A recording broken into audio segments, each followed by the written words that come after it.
तर अशीच काहीशी परिस्थिती वाशिममध्येही पाहायला मिळते। वाशिमच्या शाळेमध्ये प्राथमिक शाळेत शौचालयही नाहीये। चाकूर येथील जिल्हा परिषदेच्या प्राथमिक शाळेची ही अवस्था आहे। उपलब्ध शौचालयाला दरवाजाच नसल्याची विद्यार्थ्यांची तक्रार आहे। शाळेत पिण्याच्या पाण्याचीही व्यवस्था नाहीये। निवेदन देऊनही प्रशासन दखल घेत नसल्याचा आरोप करण्यात आलाय। मूलभूत सुविधा मिळत नसल्याने विद्यार्थी प्रशासनाच्या दारात गेले।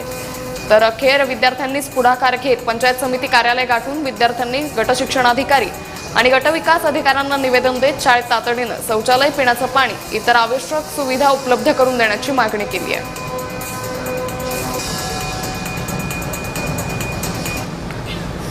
तुमच्या डिपार्टमेंटशी भेटू आम्ही। डाकता आहे पोरं आमच्याकडे तेवढी बोलत नाही, आम्ही कोणी बोलत नाहीये। बरोबर आहे ना? मग कारवाई करा, आम्ही हलणार नाही। काय रे दोघांनो? नाही नाही नाही दास नाही अरे श्यामच्या हक्काची नाही कोणाच्या बापाची, श्यामच्या हक्काची नाही कोणाच्या बापाची,